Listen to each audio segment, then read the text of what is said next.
Rowan! It is me. All right, welcome to the show. I'm here, thank you very much. It's very nice to be here. Oh, we're so happy to have you here as well. Good. Did you fly in today? I flew in this morning from Holland. Okay, did that work? It worked, yeah, I got here. Yeah, we took off and we landed. Okay. So I guess it worked. Yeah. And, oh, definitely. And tonight we hope it works again, that plane, when we go back to England. Okay.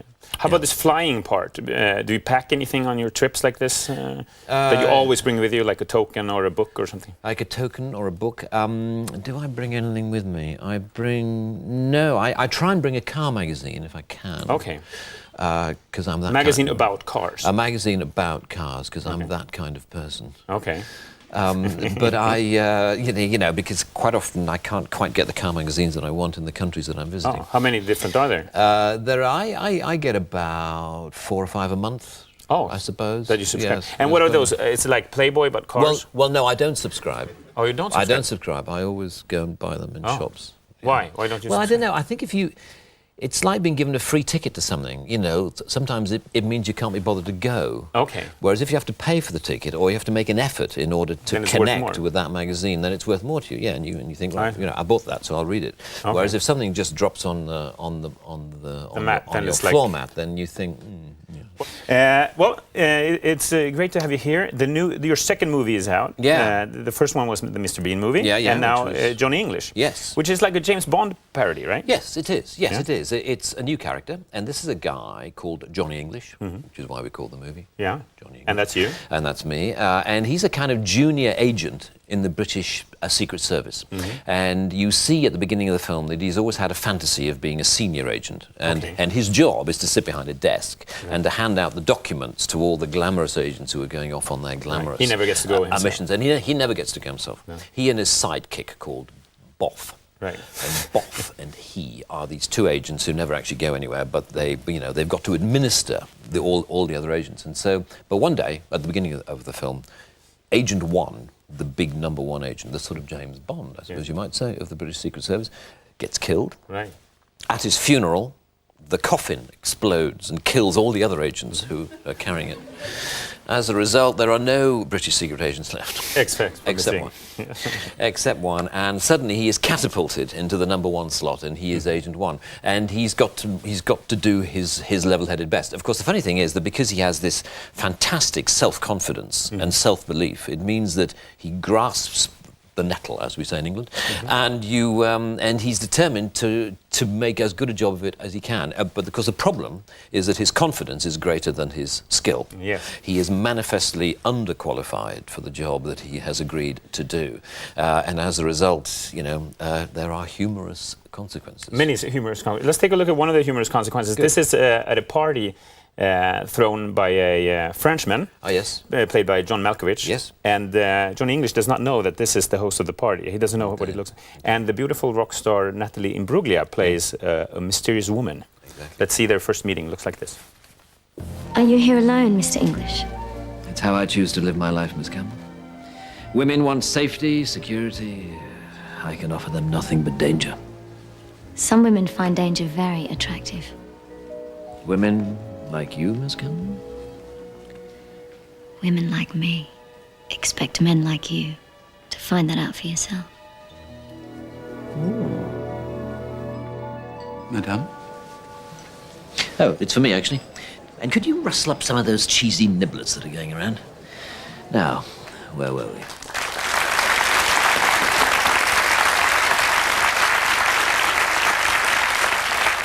And then he tries to get out of that situation. Yes, exactly. I should point out that he had just ordered a Bloody Mary. That's true. Which is why he thinks that John Malkovich is a waiter. Right. There have been plenty of James Bond parodies. Yeah. Austin Powers being one of the latest. Yes. Casino Royale coming. So why bother? No. I'm just wondering, why do you think it's so fun to make fun of him? Well, it's just a world that everyone knows. You know, it's quite a serious world. Yeah. And serious worlds are always, you know, very rich sources of comedy. Yeah. I mean, like, you know, people who take themselves seriously are always very rich sources of comedy, are always funny.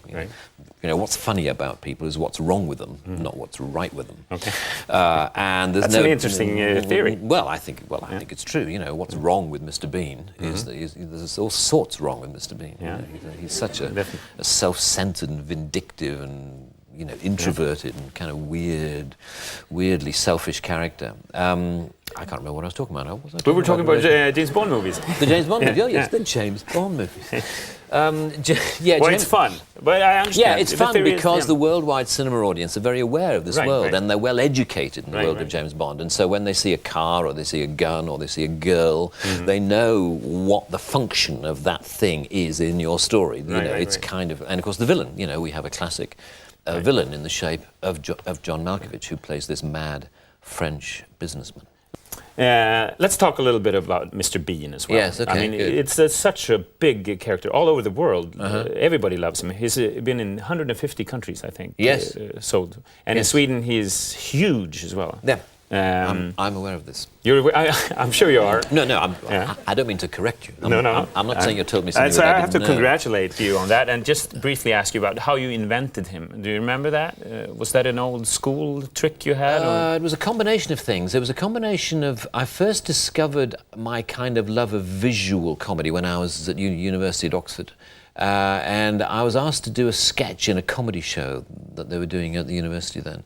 And I didn't, and I wasn't really a writer. I'm still not a writer now, and I couldn't be bothered to try to write anything down, so I was just thinking, I was just looking into the bathroom mirror, and I was just improvising, really, and, you know, and suddenly, you know, that you start, you know, and you start stretching your face in rather peculiar ways, and suddenly these, you know, this face that I never really noticed. I never, to be honest, never really noticed your own the face. Comic potential of my face, or at least the extreme comic potential. Because Mr. Bean obviously does occasionally, you know, pull some very extreme faces, and suddenly I thought, well, this guy looks funny, you know, these faces are funny. There's something about him that, you know, that I'd like to see more of. And so I invented this sketch about a man who came onto stage dressed in pajamas, carrying a piece of paper, and he proceeded to try to give it away to members of the audience. Of course, they hadn't a clue who he was, particularly as he spoke in this very strange way. Well, you hardly speak.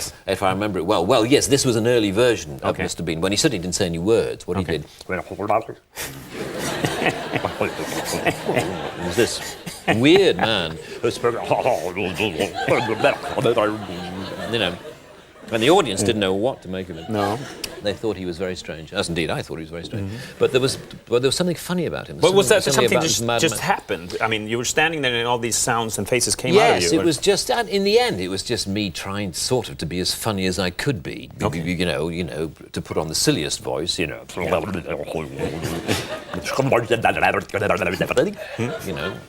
You know, and just experiment with the face and let the face go mad.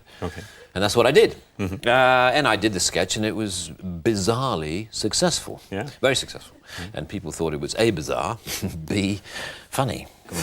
I have a picture of your school class from 1966. Interesting. That I want to show. Yeah, isn't it interesting? Let me see where it is. Spooky. There it is. Do you remember this? These friends of yours? Yes. 1966. How old are you there? 1966, I was 12. No, I was 11. When was I born again? I was 11. Yeah. And I guess you probably know why I'm showing this picture. Yes, I know exactly what. Because at the other end, here is the British Prime Minister, Tony Blair, in your class. There's him. Yeah, exactly. He was. He must have been in his last year because he's 2 years older than I am. So he wasn't your friend at this time, or? No. Luckily, I don't remember anything about him at all. You don't? No, I remember his face. Okay. I remember his face, you know, I remember his face from then. I remember his face from school, but no, I can't remember anything about him. And I've been very pleased, actually, that I can't remember anything about him, because so you don't have to answer these otherwise I get asked very embarrassing questions about, you know, what was he like at school? You know, was he as bossy as he is now? Yes, with the Muslims. Yeah, exactly. Yeah, exactly. Where did he stand on Islam? And I can't remember anything. So when did you last talk to him? Like in 1966? No. I talked to him last year. We met at a concert at the Queen's Golden Jubilee concerts at Buckingham Palace. Right. And we were both there. And in fact, we were talking about the school, and he'd been to see it, I think, the previous He was aware that you were in the same school? Yeah. I have to show you a class photo from my Estonian school as well. This is me. I think it's in the 70s somewhere. And also, the Swedish Prime Minister was in my class, Göran Persson. There you see. There he is, happy. I have a little dream of ending this interview in a special way. Right, good. So I wonder if you could help me out. That immediately makes me nervous. No, because it would be so fun to see what would happen if I would introduce you again, coming in here as Mr. Bean. Right, interesting. Could you do that? You think so? Walk up here? Yeah, what I might do is I might take my... I was about to say take my jacket off, but I won't bother. Okay. Are you comfortable with this? Yeah, I'll find it. Oh, that would be so great. Let's give him a big hand as he goes out, and I'll say your name, and then you just come in and sit down.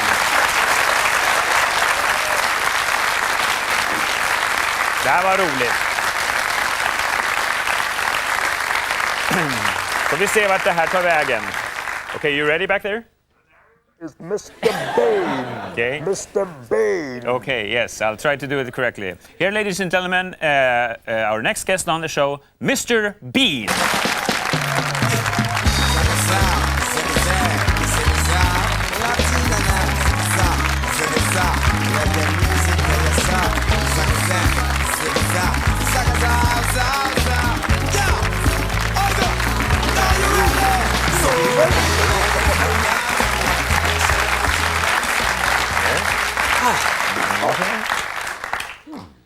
Cheers.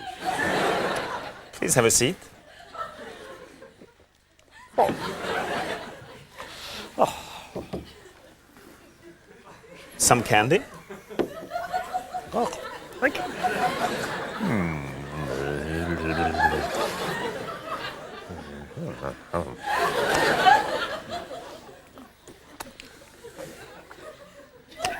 Was that enough? Very good. Rowan Atkinson, ladies and gentlemen. Thank you so much. Thank you.